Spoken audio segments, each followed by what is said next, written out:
Hola. Hoy vamos a sumergirnos en el entramado de organismos que se encargan de la seguridad y la salud en el trabajo aquí en España. ¿Alguien se ha parado a pensar alguna vez quién o quiénes se aseguran de que nuestro entorno laboral sea seguro? Pues resulta que no es una sola entidad, ¿eh? Es toda una red y parece bastante interconectada. Tenemos aquí un documento que describe las principales entidades de prevención de riesgos laborales en España. Y nuestra misión hoy es desentrañar este sistema, ver quién hace qué, por qué es importante y cómo encajan todas las piezas. Exacto. Vamos a ver el papel de los actores clave. Por un lado, tenemos al Instituto Nacional de Seguridad y Salud en el Trabajo, el INST, que es como el referente técnico. Luego está la Inspección de Trabajo y Seguridad Social, la ITSS, que sería el brazo ejecutor, el vigilante. También el rol de las administraciones públicas, tanto la estatal como las autonómicas.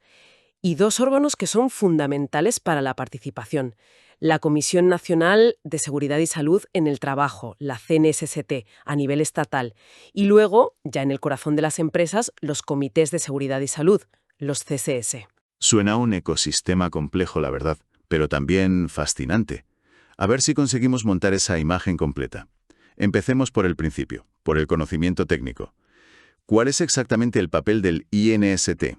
¿Es como el cerebro del sistema, digamos? La Administración General del Estado. Su misión principal es analizar las condiciones de trabajo y, muy importante, promover activamente su mejora. Su gran objetivo es ser la base del conocimiento y colabora estrechamente, claro, con los órganos técnicos de las comunidades autónomas, que también tienen competencias importantes en esto. Entiendo, la base científica. Pero, ¿cómo se traduce eso en acciones concretas? O sea, ¿qué hace este cerebro en el día a día? Pues sus funciones son muy variadas, pero podríamos agruparlas. Por un lado, es clave en el asesoramiento técnico. Ayuda a elaborar normativas nacionales e internacionales y a desarrollar normas técnicas. Digamos que ayuda a que las leyes y los estándares estén bien fundamentados, ¿no? Ajá. Y por otro lado, tiene una labor importantísima de promoción. Realiza actividades de formación, información, investigación, divulgación. No se trata solo de saber, sino de que ese conocimiento llegue a todas partes. ¿Vale? Genera y difunde conocimiento técnico. Y conecta ese saber con la práctica. ¿Con la vigilancia en las empresas? Exactamente. Una función crucial es prestar apoyo técnico y colaborar con la Inspección de Trabajo y Seguridad Social, de la que hablaremos ahora. Y además, el INST es como nuestra ventana al exterior. Colabora con organismos internacionales, participa en programas de cooperación y actúa como centro de referencia nacional ante la Unión Europea y la Agencia Europea para la Seguridad y la Salud en el Trabajo. Es el nodo que nos conecta con lo que se hace y se sabe fuera de España. Esa conexión internacional parece vital, claro, para no quedarnos atrás. Has mencionado también que tiene un papel en una comisión. Sí, y es un papel administrativo pero relevante. Ejerce la Secretaría General de la Comisión Nacional de Seguridad y Salud en el Trabajo, la CNSST, que es el gran foro de diálogo social del que hablábamos. Le presta asistencia técnica y científica. El INST también impulsa la coordinación y el intercambio de información entre las distintas administraciones. Fomenta que las CCA desarrollen sus propias actividades. Incluso puede dar apoyo técnico en certificación o ensayos, pero siempre en coordinación con quien tenga la competencia, claro. Entonces, el INSST es mucho más que un simple centro de estudios. Es un pilar que fundamenta, conecta y difunde el conocimiento técnico en prevención. Ahora, si este es el cerebro, ¿quién se asegura de que las reglas del juego se cumplan en el terreno? Ahí entra la inspección de trabajo, ¿verdad? Correcto. La Inspección de Trabajo y Seguridad Social, la ITSS, es el músculo vigilante y de control del sistema. Su función primordial es vigilar el cumplimiento de toda la normativa sobre prevención de riesgos laborales, incluyendo normas técnico-jurídicas, aunque no sean estrictamente laborales. Es quien va a las empresas a comprobar que se hace lo que se tiene que hacer. ¿Y si no se hace? ¿Qué capacidad tiene la ITSS? ¿Puede ir más allá de una simple advertencia? Definitivamente. Si detecta infracciones a la normativa de prevención, propone sanciones a la autoridad laboral competente. Pero ojo, su labor no es solo punitiva. También asesora e informa a empresas y trabajadores sobre cómo cumplir correctamente. Y tiene un papel clave en la investigación. elabora informes para los juzgados de lo social cuando hay accidentes de trabajo o enfermedades profesionales que acaban, pues, en litigio. Esos informes deben ser determinantes en muchos casos, me imagino. ¿Y qué ocurre si sucede algo realmente grave, un accidente importante? En esos casos, la ITS informa inmediatamente a la autoridad laboral, si son accidentes mortales, muy graves, graves o que se consideren relevantes por sus características. Lo mismo con las enfermedades profesionales de gravedad similar. Además, una de sus tareas es comprobar y favorecer que los servicios de prevención que tienen contratadas las empresas funcionen correctamente. Aquí llega un punto que siempre llama la atención. ¿Es verdad eso de que un inspector puede llegar a parar una actividad si ve un peligro claro y directo? Sí, es una de sus herramientas más potentes y más directas. La ITS tiene la facultad de ordenar la paralización inmediata de trabajo si el inspector aprecia un riesgo grave e inminente para la seguridad y salud de los trabajadores. Es una medida drástica, claro, reservada para situaciones límite donde no se puede esperar.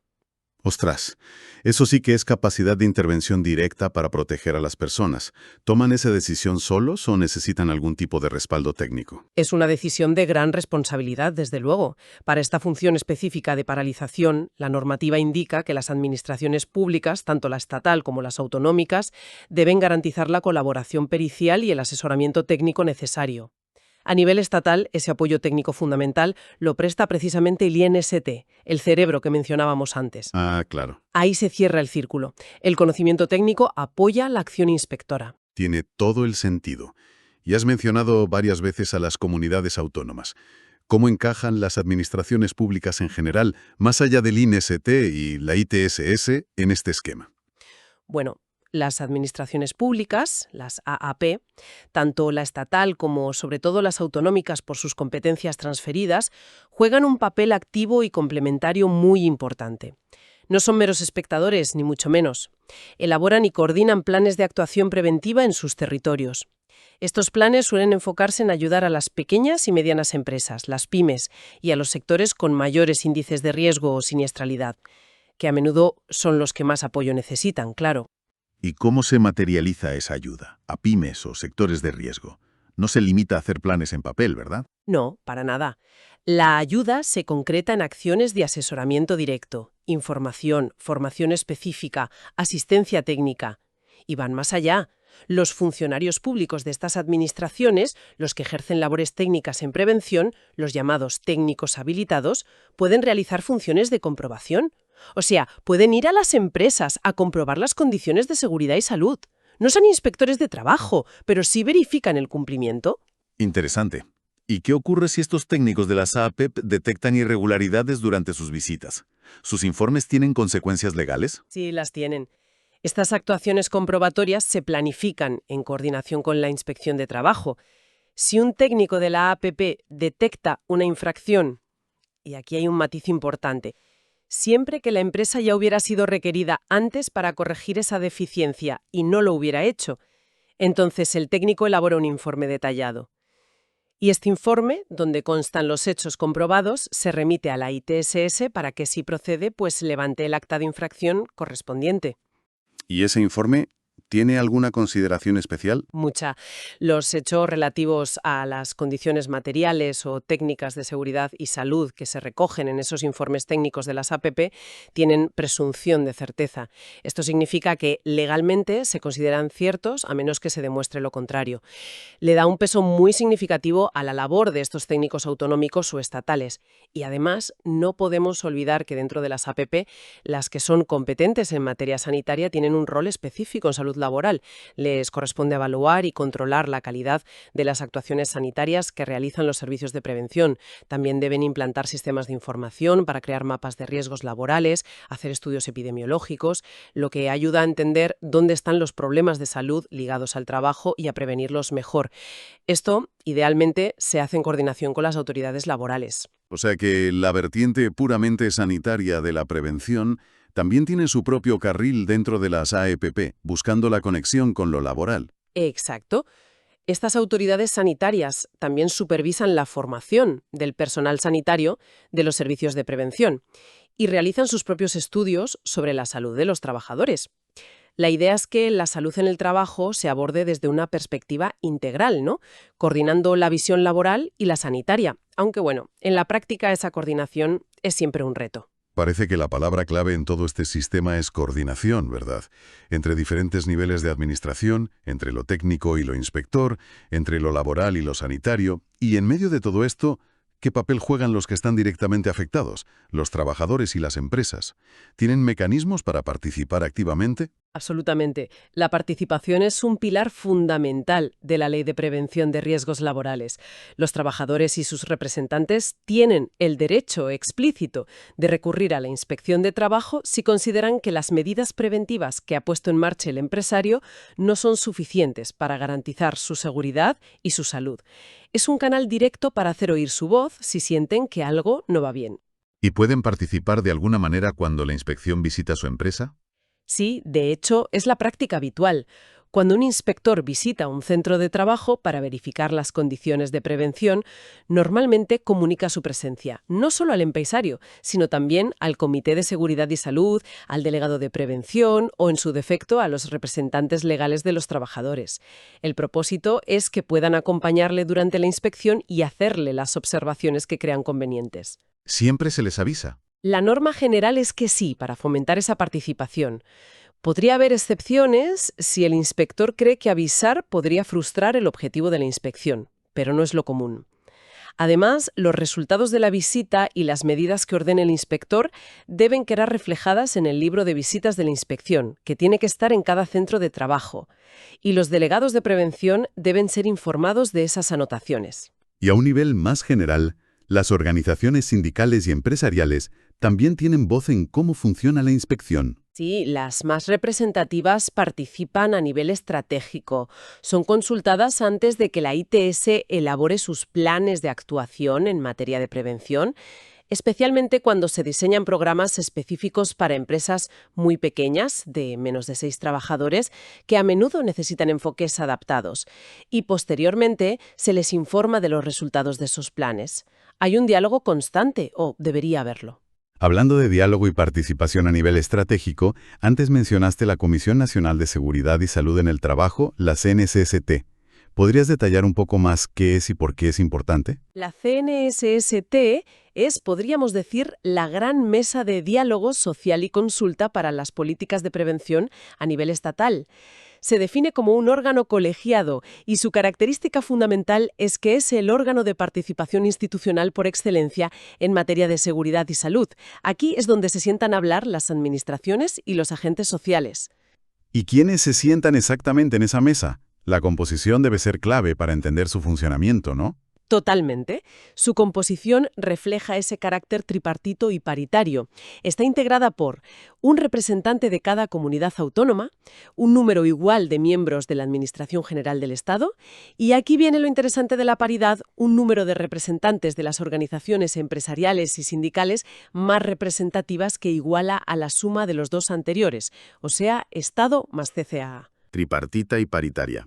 Eso significa que los agentes sociales tienen el mismo peso conjunto que todas las administraciones públicas juntas. ¿Qué tipo de decisiones o recomendaciones salen de esta comisión? Su función principal no es tanto decidir ejecutivamente, sino conocer, informar y proponer.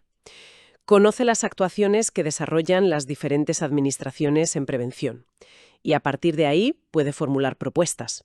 Propuestas sobre criterios generales, sobre futuros proyectos de normativas y sobre un tema crucial que ya hemos mencionado, la coordinación entre las administraciones, laboral, sanitaria y de industria. Busca ser el aceite que engrase la maquinaria interadministrativa. Esa búsqueda de coordinación es vital, sí. ¿Y cómo llegan a acuerdos dentro de la comisión, con actores tan diversos? Pues los acuerdos se adoptan por mayoría. Y aquí hay un detalle en la ponderación de los votos que refuerza lo que decíamos de la paridad. Cada representante de las administraciones públicas, tanto del Estado como de las CCAA, tiene un voto. Sin embargo, cada representante de las organizaciones empresariales y sindicales tiene 2 votos. Anda, qué curioso. O sea que no solo tienen el mismo número total de representantes que las AAP, sino que su voto individual vale el doble. Eso sí que da un peso específico a la voz de empresarios y trabajadores en la definición de las políticas. ¿Quién la dirige? La preside el titular de la Secretaría General de Empleo, Cuenta además con 4 vicepresidentes, uno por cada pata de la mesa: AGE, CCA, empresarios y sindicatos. Y es significativo que la vicepresidencia de la Administración General del Estado recae en el subsecretario de Sanidad, otro guiño a esa conexión necesaria entre lo laboral y lo sanitario. Ajá. Y como comentamos, el INSST actúa como secretaría técnica. Funciona a través de pleno, comisión permanente o grupos de trabajo especializados. Entendido. Es el gran foro de concertación social y política a nivel nacional. Ahora, si aterrizamos de nuevo al día a día de una empresa concreta, nos encontramos con otra figura clave de participación, el Comité de Seguridad y Salud, el CSS. Exacto. El CSS es el órgano paritario y colegiado dentro de la empresa. Su finalidad es la consulta regular y periódica sobre todo lo que la empresa hace en materia de prevención. Es obligatorio crearlo en todas las empresas o centros de trabajo que tengan 50 o más trabajadores. Paritario, de nuevo esa palabra, significa igual número de representantes de los trabajadores y de la empresa. Sí. Está formado, por una parte, por los delegados de prevención, que son los representantes de los trabajadores, elegidos específicamente para temas de prevención, y, por otra parte, por el empresario y sus representantes, en número igual al de los delegados de prevención. Mitad y mitad. ¿Y puede participar alguien más en sus reuniones, aparte de estos miembros con voto? Sí, el comité puede ser un foro bastante abierto a la experiencia. Pueden participar, con voz pero sin voto, los delegados sindicales, si existen en la empresa, y los responsables técnicos de prevención de la propia empresa, si no forman ya parte del comité como representantes empresariales. Incluso, si alguna de las partes lo solicita, pueden asistir trabajadores de la empresa con especial cualificación o información sobre algún tema concreto, o técnicos en prevención externos a la empresa. Se busca enriquecer el debate. Parece un buen mecanismo para asegurar que la información técnica relevante llegue a la discusión interna. ¿Cada cuánto se reúne este comité? La ley marca una reunión mínima trimestral, pero también debe reunirse siempre que lo solicite una de las dos partes, la representación de los trabajadores o la del empresario, si hay algún asunto urgente o importante que tratar. El comité tiene autonomía para fijar sus propias normas de funcionamiento. ¿Y qué ocurre en empresas grandes con varios centros de trabajo? O cuando varias empresas comparten un mismo espacio, como en una obra, por ejemplo. La normativa también piensa en eso. Las empresas con varios centros, si cada uno tiene su comité, pueden acordar crear un comité intercentros para coordinar cuestiones generales. Y en situaciones de concurrencia de actividades, donde varias empresas trabajan juntas, se pueden acordar reuniones conjuntas de sus respectivos comités o delegados de prevención, o adoptar otras medidas para coordinar la prevención entre ellas. La coordinación, una vez más, es clave. Sí, esa idea de coordinación es como un hilo conductor que atraviesa todo el sistema, desde lo más alto hasta el nivel de la empresa. Entre sí y compartan información para ser más eficaces. Bien, creo que hemos conseguido una visión bastante completa de ese entramado. Hemos visto al INSST como el faro del conocimiento técnico y científico, a la ITSS como el brazo vigilante y ejecutor, con poder real de sanción e incluso de paralización, a la CNSST como el gran escenario del diálogo social y la concertación de políticas a nivel nacional, con ese interesante equilibrio de poder, y finalmente a los CSS como el espacio de consulta y participación directa en el corazón de cada empresa. Efectivamente, lo realmente interesante de este modelo es el intento de tejer una red que combine múltiples enfoques: la base científica y técnica, la vigilancia y el control riguroso del cumplimiento, el diálogo social al más alto nivel y la participación directa de los trabajadores en su propio lugar de trabajo. La idea de coordinación interadministrativa, laboral, sanitaria e industria, y la implicación de los interlocutores sociales son, sin duda, los ejes sobre los que pivota todo el sistema. Entonces, ¿qué significa todo esto para quien nos escucha? Pues que la seguridad y la salud en el trabajo en España no recae sobre una única superentidad, sino que es responsabilidad de un ecosistema complejo.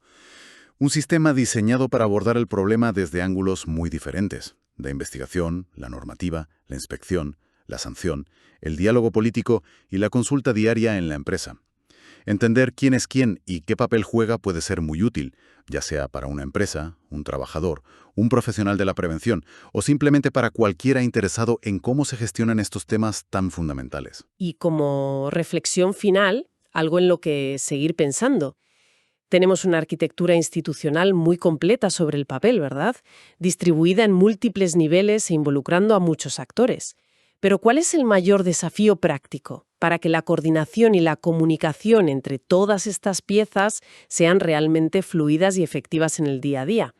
Y más importante aún, ¿cómo nos aseguramos de que esta compleja estructura se traduzca realmente en mejoras tangibles y medibles en la seguridad y salud de los trabajadores? Especialmente para esas pymes y sectores de alto riesgo que se identifican como prioritarios, pero que, bueno, a menudo son los más difíciles de alcanzar.